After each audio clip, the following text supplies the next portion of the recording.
watching and listening to Breakfast with Stephen and Anne. Oh dear. I need one of your fruity teas. Yes, I've just had a fruity tea this morning. Which is not like me, but I just fancied one. Yeah, and it smelled lovely. Did it taste good? It's very nice, actually. I think I'll have a go at that myself. Leave it to brew for 10 minutes, though. Yeah. That's the thing. Okay. I'll try one next. Shall we take a look at today's front pages? Or have you already said that? No, I haven't. Oh, good. Well, I've just... Here we go. We'll start with The Guardian. It has the headline, "A Budget for the Rich." That's following on from that statement yesterday. And the Eye leads, of course, with that mini-budget, saying the pound has plunged as Kwarteng bets the UK economy on tax cuts. The Express has, "We've got the courage to bet big on Britain." And the Daily Mail is ecstatic. At last, a true Tory budget. The Telegraph leads with Kwarteng gambles on biggest tax cuts in half a century. And the Times says the budget is Truss's great tax gamble. The Mirror leads with the sex scandal involving Jack Grealish. We'll spare you the details. Yes, and we'll spare you the details. That's also because on the front page of the Star as well. The Sun has the Sussexes claiming Meghan Markle moaned that she should get paid for carrying out royal engagements, allegedly. There's a lot of royal stories in the papers today. Anyway, let's go through this morning's with Pete Price and Ella Whelan, who are here. Good to see you both this morning. Pete, should we start with the Eye, looking at the budget? Yeah. I haven't brought my papers with me because every front page is the same. Yeah. It's just for or against, and it's scary.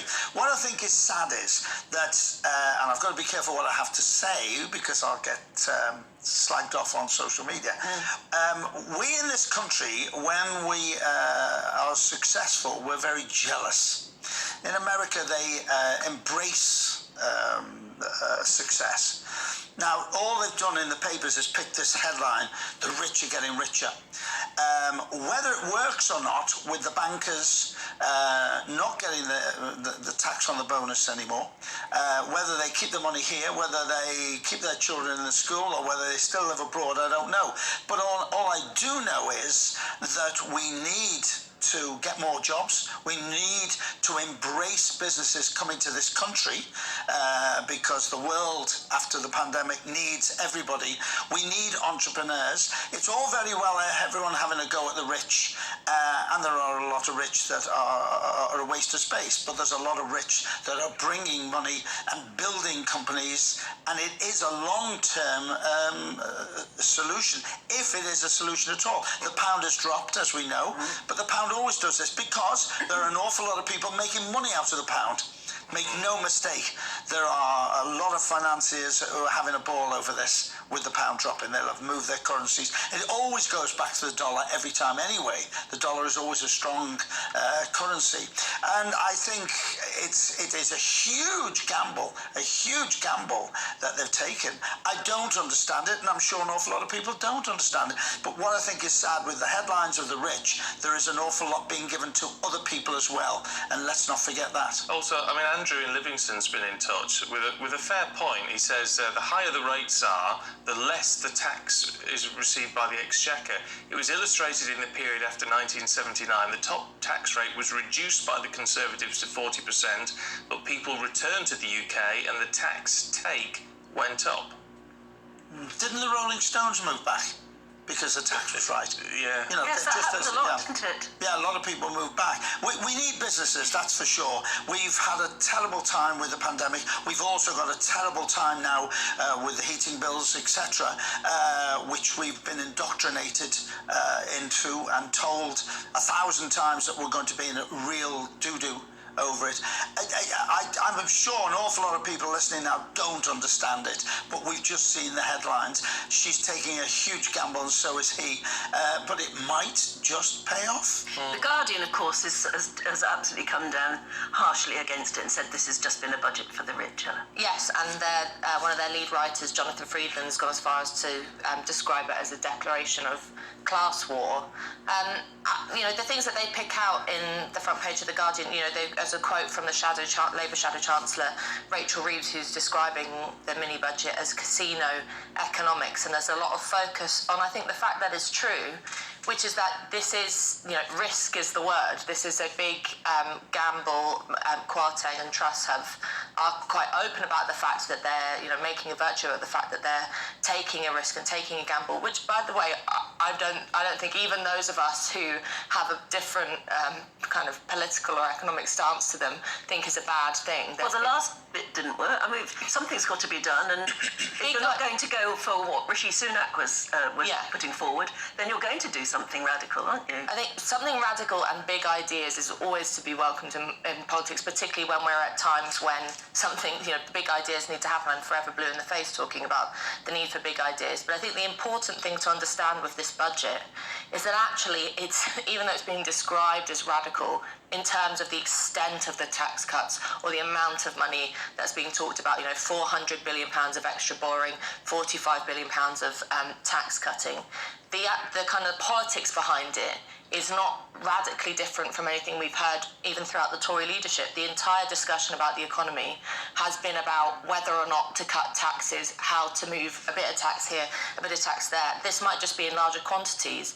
But I think the important thing to understand is if you're giving over extra space for, as Pete says, for businesses to come in and invest, or to kind of promote the idea that Britain is a great place for businesses to come and do startups and things like that, you don't just have to cut taxes, you also have to have a political motivation behind that, which says what are the things that we need, what are the kind of industries that need to have innovation put into them, what are the, for example, the question time was in Grimsby this week, what kind of industry that Grimsby needs to reinvent itself, reinvigorate itself, and there's none of that kind of substantial underlying, that's kind of like the bricks and mortar of how you get that growth.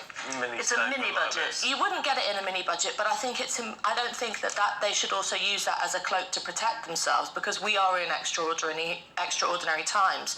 And if you look at, for example, the £60 billion cap on energy bills, well, no one's going to say that's a terrible thing. Okay, that sounds pretty good. But there is no, the key thing that we know about rising energy bills is that part of the problem is there's been no investment, or no whiff of the of investment in new energy sources. There's been some sounds made about fracking. We've got the fracking now, which is fine. There's been some noise about fracking, but fracking is not going to solve all our ills. So what I'm talking about is, I just kind of almost want to sort of pour cold water on the coals and say we really don't know how much change this is going to make until we get any kind of substantial detail. Interesting too with this mini budget. What great timing for the Labour Party conference. They're going to have a field day. They're going to have a field day on this. Yeah, they are. Mind you, the Express saying, Pete, we've got the courage to bet big on Britain, and the bet here is growth, isn't it?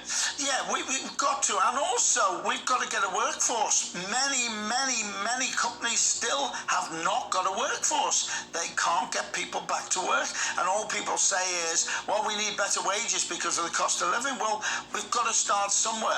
I'm sorry, I came from the day when I was at school and I had a job. Well, I had two jobs. I worked in a dairy and I also worked as a paper boy because I wanted money. I wanted to do well. Nobody's given me anything, and that's nothing. I've worked in dreadful places. I've done anything. If I've got to clean toilets, I'll clean toilets. I had to make a living and my mother, who was a single mum because my dad went, never got any benefits. I think we've got to start work again. We pride ourselves on being a welfare state. Have we gone too far with I think so, without any shadow of a doubt. I don't know that I'd agree with that, because part of the issue at the moment is that whether or not you think the system of benefits works, in the abstract, the problem we've got at the moment is that we're supposed to have this safety net, which is universal credit or anything. It's not even nearly matching inflation, so the safety net isn't keeping people safe. It's not working. And if you look at the kind of rewind back and zoom out from the sort of immediate detail of the tax cuts and look at the politics driving Trussonomics and our new Prime Minister, I mean, Kwasi Kwarteng's been, and Liz Truss actually throughout the Tory leadership campaign, have been sort of champing at the bit to talk about crackdowns on strikes. Part of this mini budget has been Kwarteng being quite clear on how he's going to be tougher on benefit claimants, something that, again, it's not necessarily to be expected in a mini budget, this kind of jab at saying, well, if you don't fill out your online searches, you're going to be kicked off universal credit. And I think all of that sending fair enough, though. I mean, look, I've never claimed benefits, so I don't know. But if it, you're meant to get the benefits whilst looking for work. So if you're not fulfilling your side of the bargain, then you kicked out. I mean, that's a fair enough point, isn't it? I don't think no one's arguing that you should just be allowed to game the system or things like that. But I mean, back when it was called JSA, I've been on JSA, and anyone who's been through that system knows that the actual process of finding a job is always more difficult than they make it out to be. And indeed, we have full employment at the moment, so the picture is slightly complicated because lots of people are finding themselves offered jobs that don't, pay a pittance, don't have any kind of benefits themselves, 0 hours contract, and aren't able to make it work. But the kind of broader point I'm making is that this is a government that is, and to move on to my next front page, which is the Daily Mail, talking about a true Tory budget and how, this is an exciting new moment of honesty for the Conservatives, is how they're framing it. That finally they're not pretending to be kind of, I think probably what a lot of people described Rishi Sunak as throughout the pandemic, which was, yes, a bit of a hero for doing the right thing, but also not a true Conservative.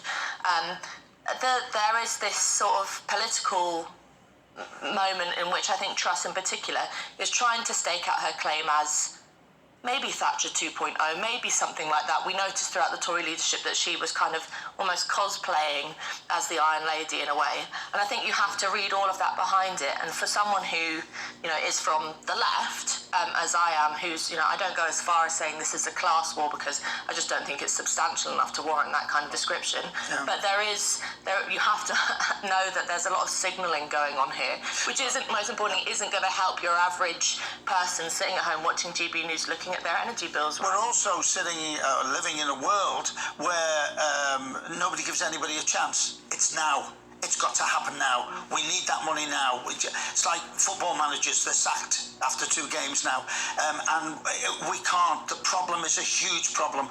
We've had the pandemic. I hate keeping going on about it. We had furlough, which cost billions upon billions. The pandemic was really significant. We should keep going on about it. And not in a boring way. I'm not sure how we could possibly expect not to be suffering. Yeah. And we all said through it. We said it on here. We said many, many times. It's wonderful that people are being given money and helped out, but that money's come from somewhere and has to be paid back. And there's still 5.5 million plus people didn't get anything in furlough and got no help at all. And you don't see them marching in the streets. We tried it once. It didn't work. If we accept that maybe the benefit system is not perfect at all, and to a certain extent, and I know there'll be a lot of people watching right now who will feel that it's actually too generous and it's stopping people going into those very sorts of jobs that you were describing, shouldn't we, instead of giving out more in benefits, actually just be tightening up the employment market, making sure that people, if they work, get a decent salary or get a decent wage and are looked after. What do you say about that? Now, let's take the catering industry. I've got lots of friends who are restaurateurs in the north of England who are struggling for staff, absolutely struggling for staff. And the staff saying, well, you're not paying the right wages. Well, they're not getting any wages because they can't pay the money because of heating bills, because of costings, because of the pandemic, because they're fighting to keep their head above water. We've got to get people back to work. There are many, many, many jobs out there that need filling. I mean, the trains are in chaos. There's 2 strikes coming, or 3 strikes, but the trains are in chaos because there's nobody on, nobody working. Yeah. I mean, it's interesting though, isn't it?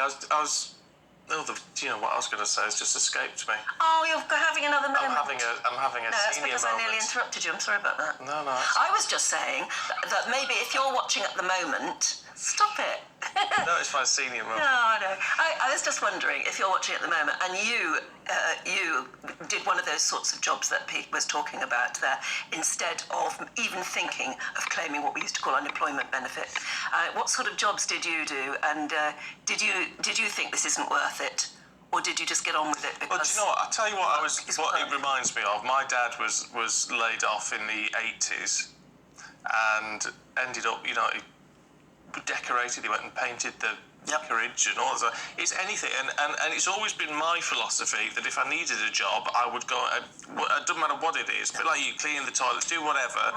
Because my dad always said, the world does not owe you a living. Absolutely, and that is a great statement. When I was a lot younger, I was out of work for 6 months. I was too proud to claim the dole. I was too proud because that was the way I was brought up. I'm annoyed with myself afterwards, but that's the way benefits were in those days. And don't you think things have changed now, in that a lot of people may be too proud to take a grotty job? Do you think that's fair? I don't know. I think to flip it a different way, there's, and that's like, I used to wash dishes at school at lunchtime because I wanted an extra fiver. I think lots of people, this sometimes gets painted as a kind of generational thing, and that might be unfair. But there is, the question is who should pay for the failures of the economy? So Pete has rightly outlined that, for example, because of rising heating bills, industries can't pay the kind of wages that would make any difference to someone's livelihood. Well, does that mean that workers then should say, I'll just suck it up and sacrifice it, and I'll go in and I'll take rubbish money and I'll live a miserable life with my lights off? Well, no. And I think that feeds into the discussion about the strikes, which is why should anyone do that? Why does the world owe you a living, though? You've got to get off your backside to do it yourself. But it's not. I think you wouldn't. From what I'm saying, you wouldn't argue then that people sit on their backside and say, well, I'll just wait for the sun to shine. But it's that the way in which you talk about organising an economy, to go back to the budget, is that you have to argue and put pressure on politicians for some kind of substantial change. You were interviewing a guest at the top of the show who was, talking about the fact that she didn't like the phrase trickle-down economics, and how actually this was just about investment. There is a level of this which it definitely seems like there is a kind of tinkering with tax at the top and no sort of substantial, put it this way, bricks and mortar in the ground, kind of, fundamental things that you can hold with your hand, change for the bottom. And I think that's not going to incentivise anyone to get back into a job. Well, look, you guys are coming back in about less than an hour's time, actually. We'll talk more about it then. And if you're watching at the moment and you've got a view on this, did you do a grotty job? And I don't know, all of these sorts of problems that we're talking about now, what would you see as a solution? Then give us an email. It's gbviews@gbnews.uk. Yeah. I mean, it's an interesting debate, isn't it?